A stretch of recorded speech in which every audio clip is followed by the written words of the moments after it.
ابتدا ہے رب جلیل کے بابرکت نام سے جو دلوں کے بید خوب جانتا ہے، دیکھتی آنکھوں سنتے کانوں کو حسن سبحانی کا سلام پہنچے۔ ایک خبر سامنے آئی ہے، وہ خبر یہ ہے کہ وزیر اطلاعات عامر میر کی ہدایت پر پنجاب آرٹ کونسل نے صوبہ بھر کے سرکاری اور پرائیویٹ تھیٹرز میں چلنے والے ڈراموں کے اسکرپٹ جو ہے نا وہ منسوخ کر دیے۔ بہت اچھا کام کیا۔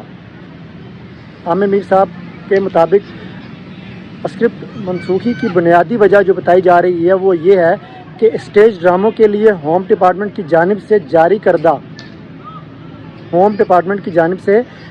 کردہ ٹھیک ہے جی، میں بار بار کہہ رہا ہوں، ہوم ڈپارٹمنٹ کی جانب سے جاری کردہ SOPs کی خلاف ورزی ہے۔ اگر ہوم ڈپارٹمنٹ یہ نہ کرتا تو یہ تھیٹرز میں یہ کچھ نہ ہوتا۔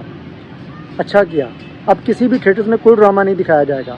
عامر میر نے کہا کہ نئے ڈراموں کی نمائش ترمیم شدہ ڈرامہ ایکٹ کے نفاذ کے بعد ممکن ہوگی۔ پنجاب آرٹ کونسل کو ہدایت کی ہے کہ وہ صرف بہترین، اچھے اور معیاری ڈرامہ اسکرپٹ کی منظوری کو یقینی بنائے گی۔ بہت اچھی بات ہے، وہ ڈرامے دکھائے جائیں گے کہ لوگ فیملی کے ساتھ بیٹھ کر دیکھ سکیں گے۔ یاد رہے کہ اس سے پہلے پنجاب حکومت کی جانب سے مس کنڈکٹ کرنے والے ایکٹرز اور ڈائریکٹرز پر بھی پابندی لگ چکی ہے۔ بڑیاں چھلانگاں بجدیاں سن، بڑے ٹھمکے لائے جاندے سی۔ ایک سب سے اچھی بات جو سامنے آئی ہے کہ سٹیج ڈراموں سے ڈانس کو جو ہے وہ بالکل ختم کر دیا گیا ہے۔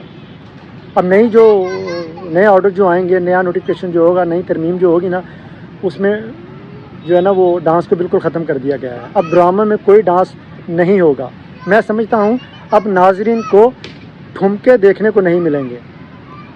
یہ جو ٹھمکے لگتے تھے نا بڑے بڑے، اب کیا کہوں، وہ دیکھنے کو نہیں ملیں گے۔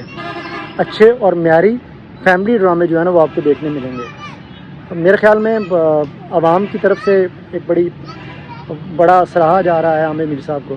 عامر میر صاحب، آپ نے بہت اچھا کام کیا۔ ڈٹ کے رہیں، آپ ڈٹے رہیں، ان پر پابندی لگنی چاہیے۔ یہ مطلب ڈرامہ، ہم ڈرامہ دیکھنے نہیں جاتے تھے، ہم بے حیائی دیکھنے جاتے تھے۔ آپ نے بے حیائی کو ختم کیا، بہت اچھا کیا۔ امید کرتے ہیں کہ یہ جو اسٹیج ڈرامے والی بے حیائی ہے یہ پوری طرح جو ہے نا وہ ختم ہوگی۔ آپ سب کا بہت شکریہ۔